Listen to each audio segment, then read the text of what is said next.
L'été est là, et avec lui ces fameux congés payés que nos grands-pères ont arrachés au patron. C'était à une époque de conquête sociale qui paraît bien loin aujourd'hui. Au programme, sur nos ondes, comme tous les ans, Tour de France, Incendie du Sud, et en ce mois de juillet 2009, Michael Jackson tire sa révérence dans un dernier moonwalk.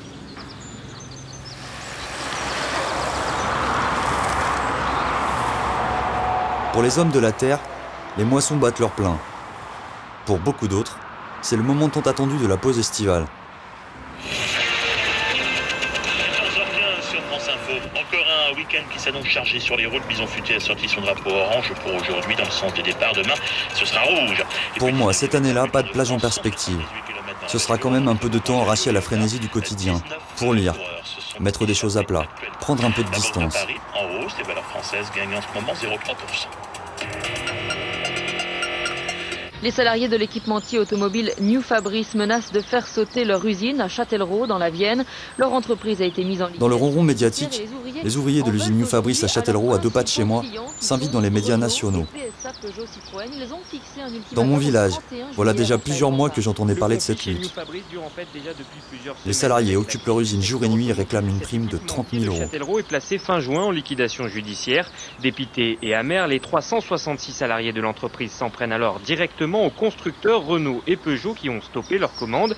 Ils leur réclament 30 000 € d'indemnité par employé et se disent prêts pour cela à faire sauter.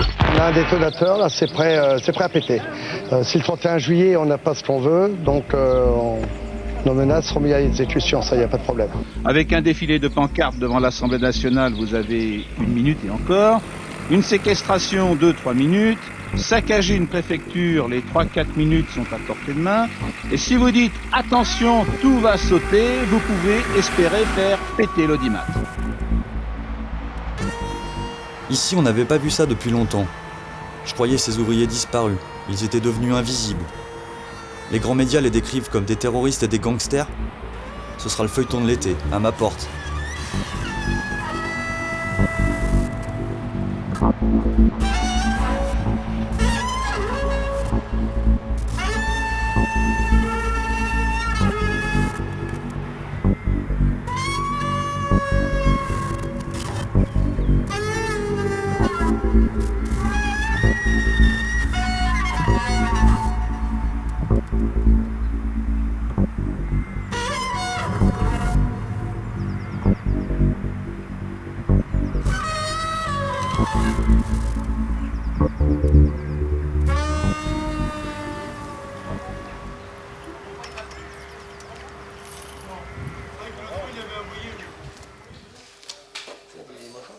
Alors, qui c'est qui me fait visiter cette maison-là?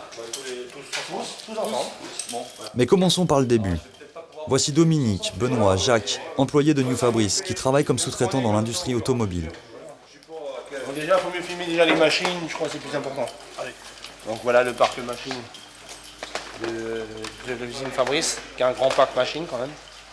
Donc toi, nous on fait ces pièces-là, alors pour te faire voir un petit peu près. Donc on a fait des volants moteurs, mais pas pour cette voiture-là. Donc toi, on a fait cette pièce-là. Après, on a sorti cette pièce-là, toi, c'est un collecteur d'échappement, avec les joints, tout ça. Donc on a un autre collecteur qu'on a fait aussi, celui-là. On doit le retrouver quelque part, toi. On a fait des pièces dans ce genre-là. Là, je te présente la bulle Euro 4 qu'on a fait pendant 4-5 ans. Donc ça, c'est la pièce brute qu'on reçoit prête à usiner. Donc elle est vraiment, tu peux voir, il y a des petits étrons ici, là. Et pièce finie, voilà, donc pas mal de fraisage, d'alésage et de perçage pour les tarodages. Et cette pièce-là, donc, sortie usine, au début 12 €. Et si on peut dire, si on voulait en avoir une comme ça dans le commerce, c'était 400 €. Donc il y a un très gros bénéfice qui se font dessus.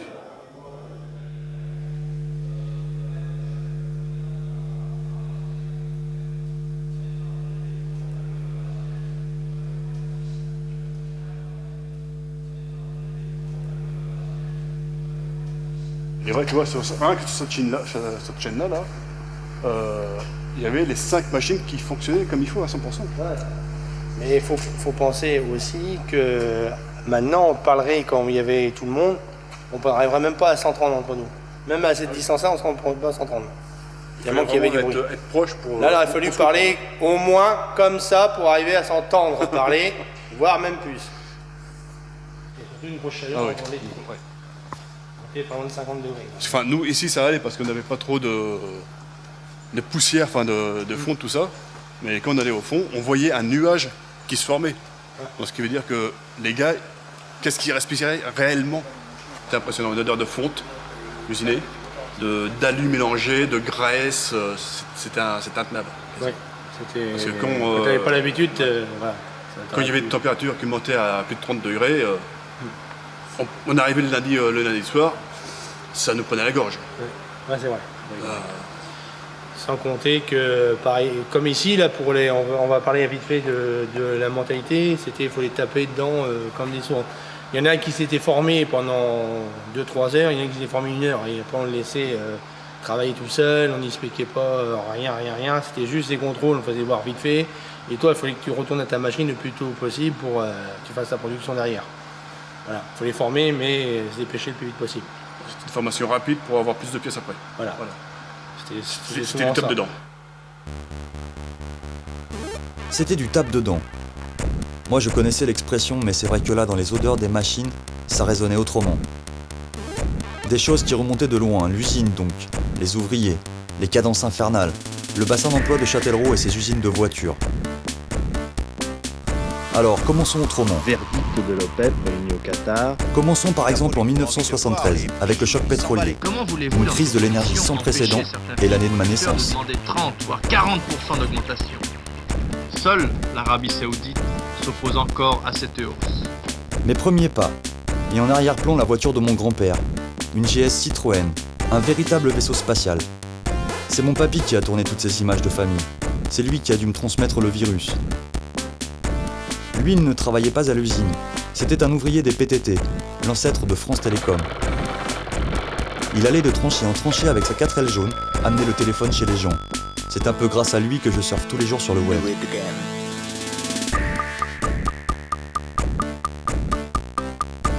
Je suis un enfant de la crise permanente, élevé comme tous les gamins de mon âge à coups de petites voitures majorettes, un Colt à portée de main, la première génération des enfants rois.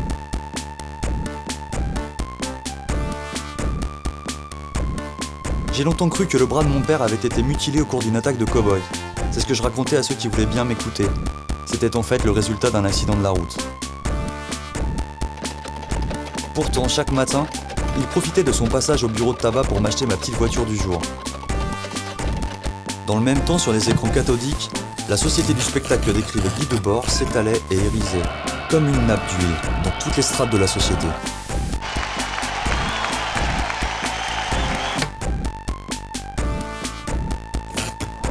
Tout le monde était contaminé.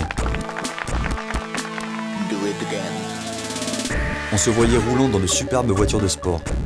On nous transformait petit à petit, et ceux issus des conditions sociales les plus modestes accédèrent à la classe moyenne, qui bientôt consommera plus qu'elle ne le peut. Mes parents font comme tous ceux qui le peuvent. Ils quittent les grands ensembles modernes que l'on désigne aujourd'hui comme des cités malfamées, et font construire leur maison individuelle.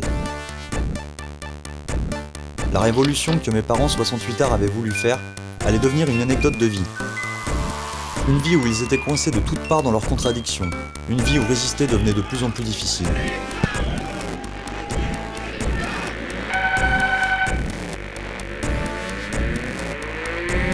J'ai grandi comme toute ma génération à coups de télévision et de jeux vidéo. Les consoles Atari, c'était notre révolution. Je découvrais les manifs et l'engagement politique, et je hurlais des Public Enemy et la jeunesse en mer, le Front National, des berruyers noirs. La télévision glorifiait la loi du plus fort, les ranchs, les cow-boys, l'argent, le pétrole, les voitures, symboles de puissance et de liberté. 80, 90, 2000, pas de révolution dans la rue. Déjà, je commençais à prendre d'autres chemins.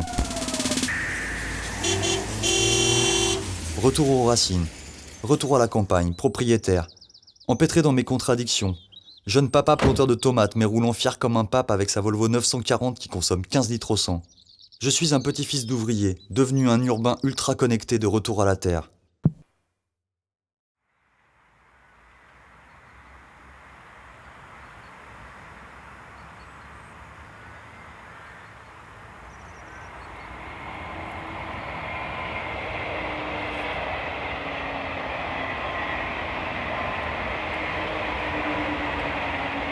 Quand je rencontre les ouvriers de New Fabrice, voilà déjà presque un an qu'une autre grande crise économique a éclaté. C'était en octobre 2008. Depuis, comme des millions de téléspectateurs, j'ai vu défiler sur mes écrans des dizaines d'experts venus m'expliquer pourquoi cette tempête financière a explosé. Où une étincelle déclenche une explosion dévastatrice.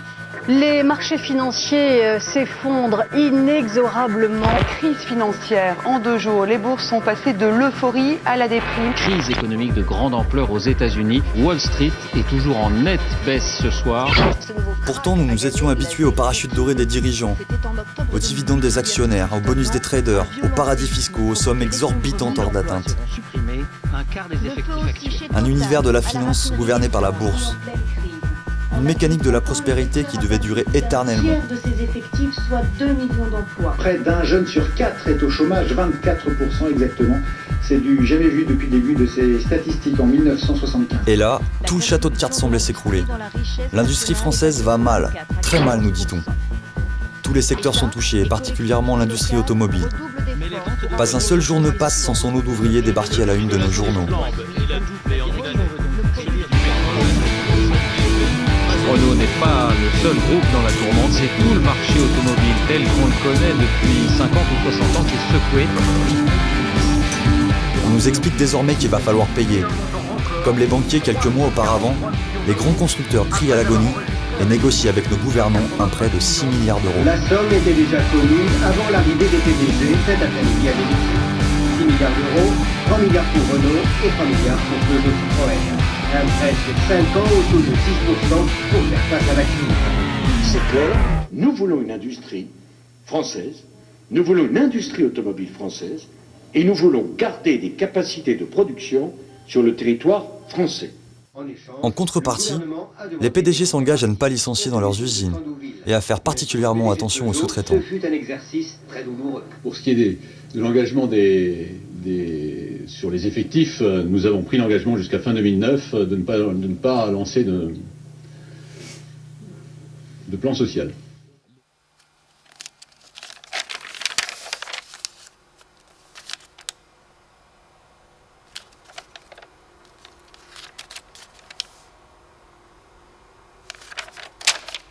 On va dire depuis le début de l'année, en gros, on avait des bruits qui couraient comme quoi Renault, Peugeot se désengageaient.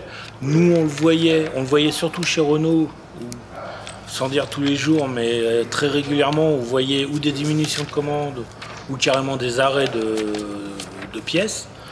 Et puis, à un moment, on a été réunis par l'administrateur judiciaire en réunion de CE, qui nous a carrément dit « Renault, Peugeot, arrête ». Ils ne nous soutiennent plus. Ça s'est fait comme ça. Et le lendemain ou le surlendemain, on a été au tribunal de commerce de Lyon, où là, effectivement, la liquidation judiciaire a été prononcée.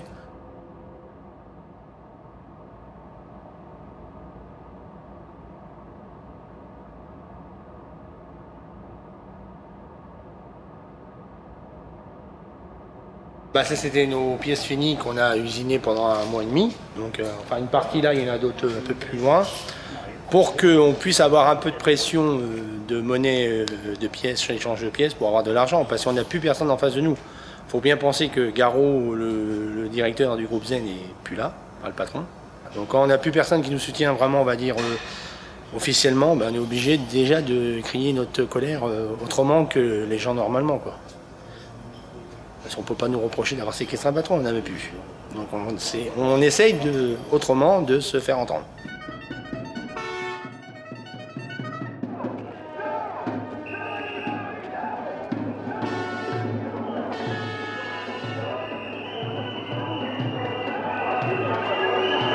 Quand les énormes machines des ateliers se taisent, les ouvriers sont déjà en lutte depuis plusieurs mois et ont tout essayé pour faire entendre leurs revendications.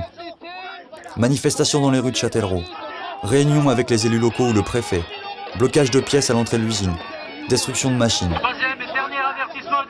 Vous pouvez être tous fiers de vous, de votre combat. Demain, on pourra se balader dans les rues de Châtellerault, les têtes hautes. On aura gagné au bal d'honneur. On ne sera pas fait virer comme des merdes. Ils montent à Paris au siège de Renault et Peugeot Citroën, à qui ils demandent de racheter les milliers de pièces qu'ils ont fabriquées et stockées. Les propositions des deux constructeurs sont bien loin de ce que les ouvriers exigent. Ils rentrent bredouilles, encore une fois. Plutôt que d'envoyer les CRS. Dans l'usine occupée jour et nuit, les ouvriers apprennent sur le tas à organiser la lutte. Ils montent des barricades avec les machines-outils, transforment les ateliers en lieux de vie et de réunion. Ils se réapproprient la parole et instaurent des assemblées générales pour prendre des décisions collectives. Je soutiens mon papa. C'est important de soutenir les salariés, de leur montrer qu'on est avec eux, que c'est un modèle de persévérance et que finalement, peut-être qu'au bout du compte... Les votes se mettent en place. Ils apprivoisent les médias toujours plus nombreux. Au jour le jour, les ouvriers prennent conscience de leur force. Eux, c'est eux les terroristes, pour nous. Et en plus, ils ont eu de l'argent de l'État pour nous sauver. Donc ils avaient une manière de nous sauver, ils ont choisi l'autre manière. Et puis personne ne leur dit rien. On n'a pas vu le président de la République taper sur le poing encore. Il est où le président de la République? Il est où le ministre? Estrosi, il est où là pour taper sur le poing? Il y a eu de l'argent donné. L'argent public. Pour aider les boîtes privées. Nous, quand on a découvert, personne ne vient nous donner de l'argent public. Et pourtant, on est le peuple. On a fait tout ce qu'on pouvait. Pour, dans les règles, on va dire. Dans les règles, ben, oui. Même encore à l'heure actuelle. Pour arriver à être entendu, parce que le but du jeu c'est quand même d'être entendu. Et puis rien. Et puis un jour sur une dépêche AFP, les journalistes sont venus. Voilà. C'est pourquoi? Parce qu'on avait posé des bouteilles de gaz. C'est tout. Alors c'est bien tombé pour nous parce qu'il n'y avait plus d'avions qui s'écrasaient. Michael Jackson il n'était pas encore enterré mais il était déjà mort. Donc ils n'avaient plus de papier, ils n'avaient plus rien. Et ils sont tombés sur cette dépêche-là. Et puis voilà, ça a mis le feu aux poudres. Une douzaine de bouteilles de gaz soigneusement reliées entre elles. Ils menacent de tout faire sauter s'ils n'obtiennent pas 30 000 € d'indemnité avec ces bonbonnes de gaz. Faire sauter leur usine. La rage de ces sous-traitants de Renault. Vous êtes prêts à détruire encore plus? Ah oui, tout à fait, oui, ils ne récupèrent rien. Je sais qu'il ne faut pas dialoguer sous la menace. Mais eux, qu'est-ce qu'ils nous ont fait là? Ils nous ont mis dehors. Ils n'en ont rien à faire. On est des ouvriers, on est des vulgaires ouvriers. Aujourd'hui, on demande à l'État de se bouger. Je ne suis pas que le ministre de l'Industrie. Je veux que les ouvriers sachent que je suis leur ministre. Je suis le ministre des ouvriers. L'ultimatum est fixé au 31 juillet. Ils ont déjà montré leur détermination en brûlant des machines et du matériel.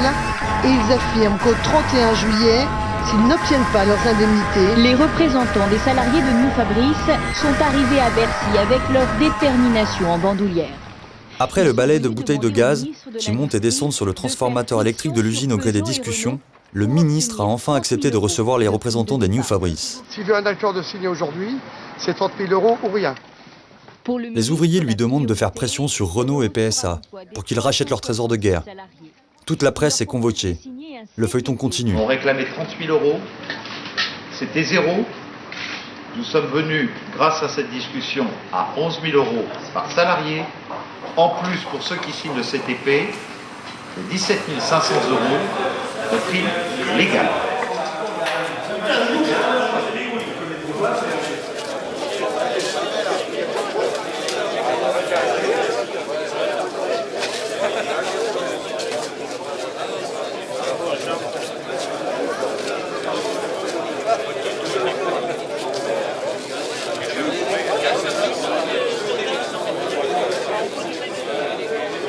Voilà comment M. Estrosi calcule la prime.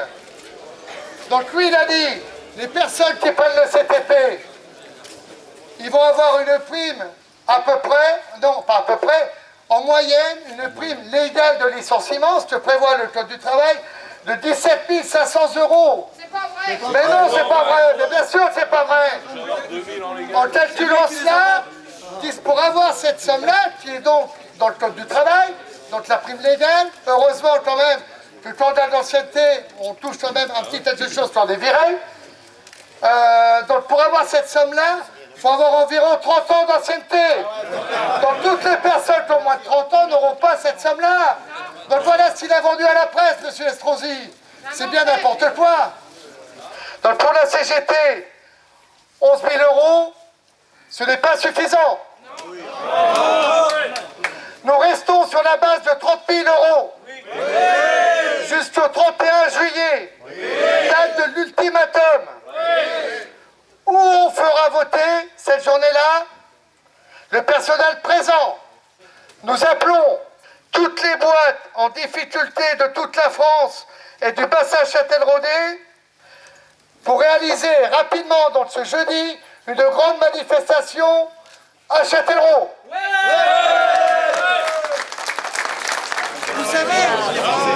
On a mis combien de temps pour les enlever? Une demi-heure. Il faut mettre de temps pour les enlever. Que fait Renault? Que fait Peugeot? Ouais, ils financent la déacquisition des usines. Voilà. Les caméras et les micros continuent d'interroger les ouvriers sur les bonbonnes de gaz. Les chiffres du ministre sont repris par tous les médias. Dans cette guerre de l'info, c'est lui qui a remporté la bataille. L'ultimatum du 31 juillet ressemble de plus en plus à un compte à rebours macabre.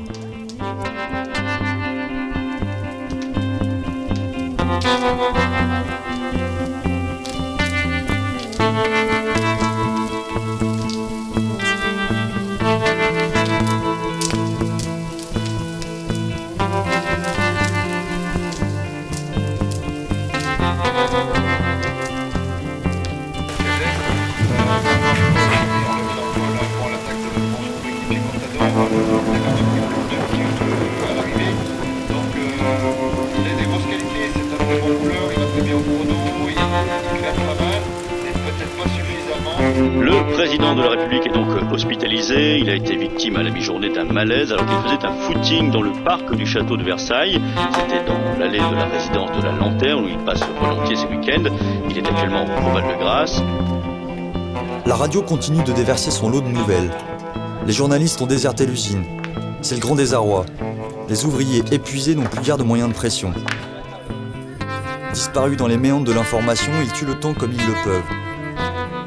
L'usine reste occupée jour et nuit. Le ministre, tu crois qu'il a compris quelque chose lui? Oh bah non, il a rien compris. Oh non, t'es en train de parler. Sur le journal New York Times. Ça c'est pas mal ça. Ils mettent. Attends, on a un autre qui est pas mal non plus. Le journal New York Times, ils mettent qu'on avait séquestré le patron. Ah bon? On a séquestré le patron. Qui c'est? Au moment de 30 000 €. On n'a plus de patron. C'est ça le problème. C'est lui qui nous a lâché. Non mais attends, c'est vraiment un journal de merde. Écoute celui-là. Et les emplois de demain, point d'interrogation. Et les emplois de demain, point d'interrogation. Quelles sont les entreprises étrangères qui vont oser investir en France maintenant? Non mais franchement. Ah il est beau le Figaro. Ah ouais. Faut lui envoyer un message au Figaro là.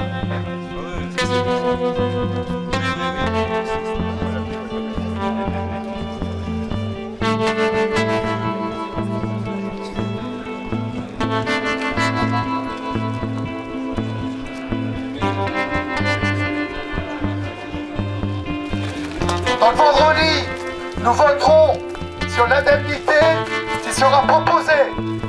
Aujourd'hui lundi, elle reste à 11 000 €. Ce n'est pas la réunion qu'on a eue à la sous-préfecture jeudi qui a fait avancer les choses.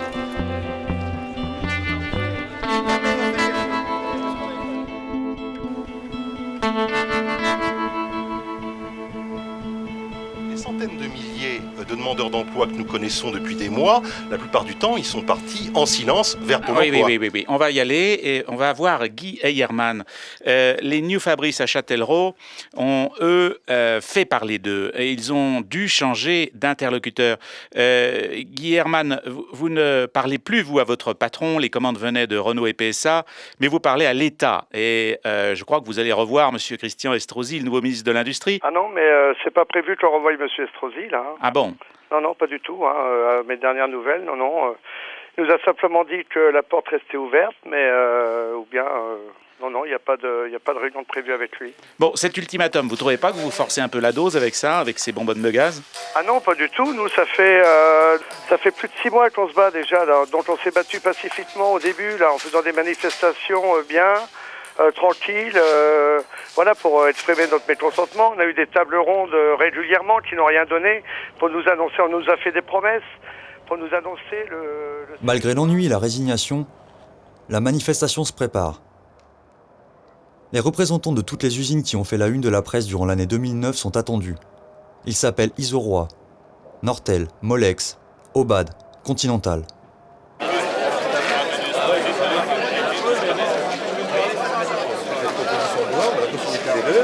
On va la déposer. il y aura un fonds de secours nouveau. Il va être alimenté par les grandes entreprises, par les grands donneurs d'ordre, mais toute l'année, je veux dire. Les entreprises automobiles qui ont eu des aides importantes de l'État et qui ne sont pas répercutées sur les ça, je trouve ça assez scandaleux. C'est pas une question politique, c'est une question de bon sens. Il y a eu des choses de faites au niveau de Renault et PSA, mais rien n'a été fait pour les sous-traitants. C'est parti aux Ils ont actionnaires. laissé mourir pour les équipementiers, tout ça. C'est des actionnaires qui ont récupéré.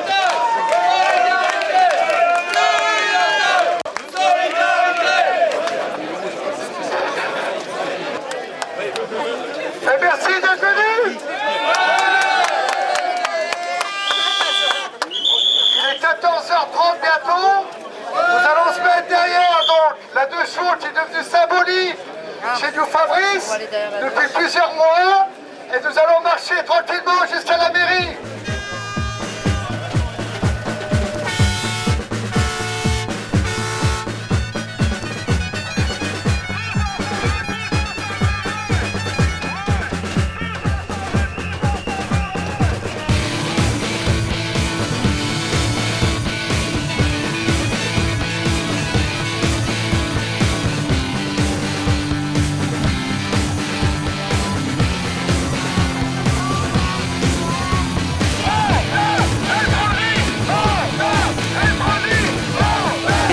Comme il y a tellement de misère dans le monde, ils s'installeront dans un autre pays, ils exploiteront ces gens à nouveau, puis c'est le cycle infernal, jusqu'au jour où si un jour ça casse.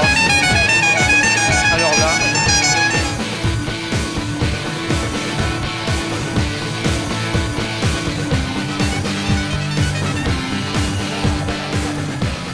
Les salariés de New Fabrice ont été abandonnés, assassinés, tués lâchement par le dos, par Renault et PSA. Vous avez été, et vous êtes magnifiques, solidaires pendant ce combat dont nous ignorons l'issue. Châtellerault n'est pas mort, mais bien vivant. C'est par la lutte qu'on gagnera. La crise, c'est eux. La solution, c'est nous.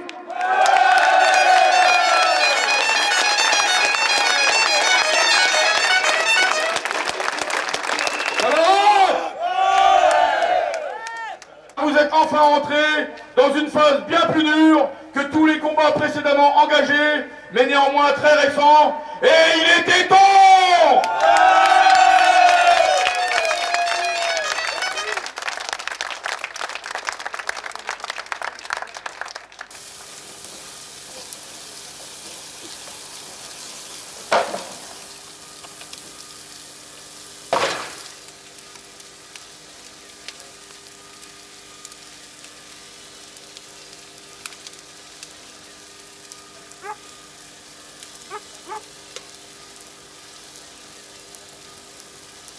Je me laisserai pas abattre, ça c'est clair.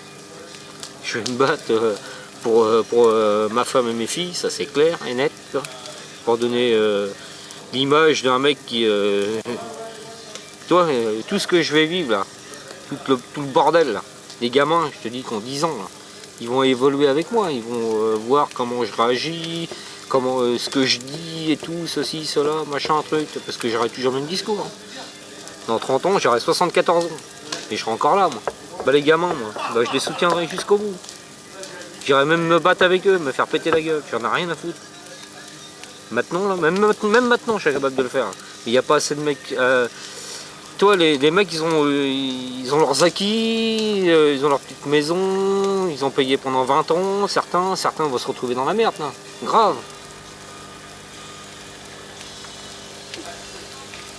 Ce qui va nous arriver vendredi, on va se faire avoir, rien du tout vendredi. Nous, on sait pas. Vendredi, ça va être 8. Et puis la petite révolution qu'ils ont voulu commencer, bah, ça va être fini. Je pense que c'est tout.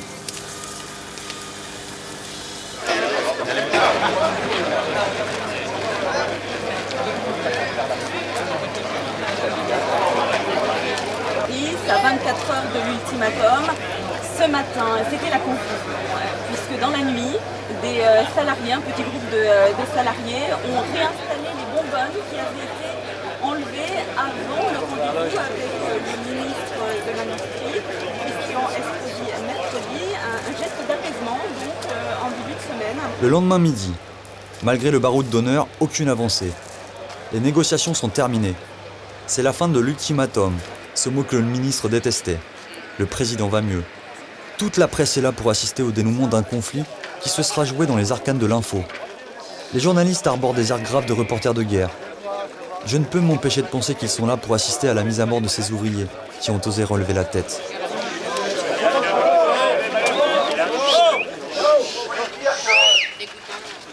Oui, il n'y a pas 50 alternatives d'après tout le monde. C'est oui ou non. Oui, on a cette somme.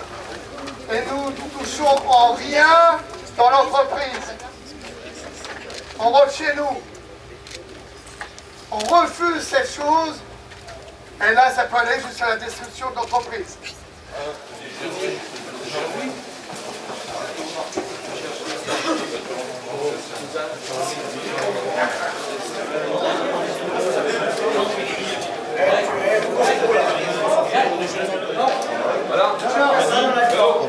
Robert, Jean-Paul.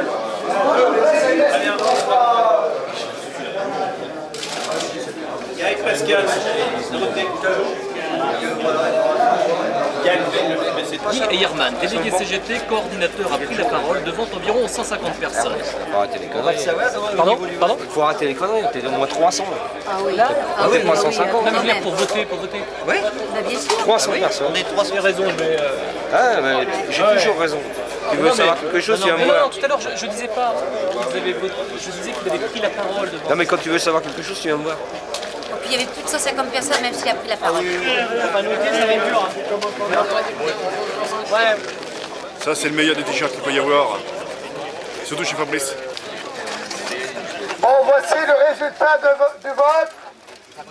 Alors, on va aller tout de suite, il n'y a pas de discours sur cette somme.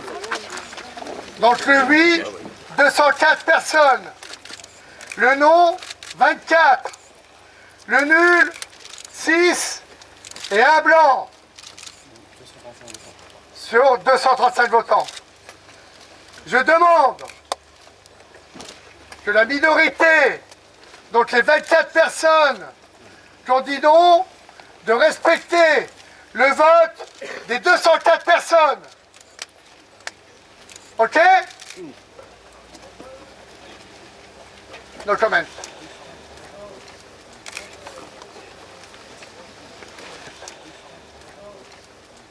Je regrette que M. Thibault, pas seulement sur Fabrice, sur les Continentales, sur Fabrice, sur toutes ces boîtes qui ferment, qui licencient, qui mettent des salariés dans la misère. Pas une parole, rien, rien. Oui, je regrette pas. Monsieur Thibault, on vous attend. Moi, je pense avant tout que la société allait me conserver jusqu'à la retraite, pour pouvoir finir ma vie gentiment, avec ma femme avant tout. J'ai voté oui, de toute manière, je ne me cacherai pas. C'est un peu d'argent, on a mérité quand même le combat d'avoir un peu d'argent. Elle pas, elle est au chômage. Hein, elle a zéro? Pourquoi? On a tout perdu, on n'a plus rien. Et voilà.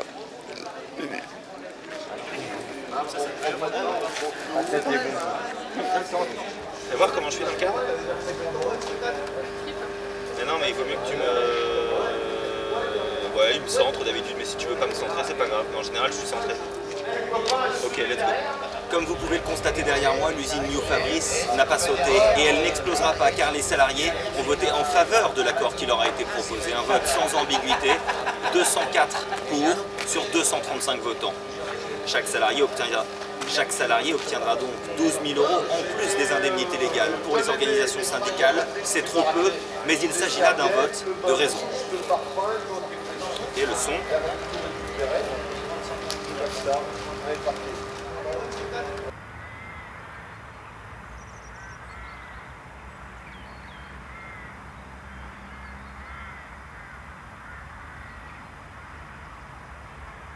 Ce vote de raison dont parle la presse unanime a le goût de la capitulation pour la plupart des Fabrice. Mais avait-il d'autres choix? Ils partent avec les quelques miettes consenties par les fabricants de capital que sont les grands patrons de l'automobile, qui acceptent généreusement de racheter le stock de pièces à hauteur de 12 000 € par ouvrier, avec la bénédiction de l'État. Ils acceptent également le contrat de transition professionnelle du ministre, le CTP, un dispositif nouveau qui ouvre des droits à la formation, mais qui pour certains sert à simplifier la procédure de licenciement d'un salarié. Le parcours du combattant commence pour eux. Ils vont devoir se reconvertir au plus vite, dans un bassin d'emploi sinistré où le chômage chez les moins de 25 ans a doublé cette année-là.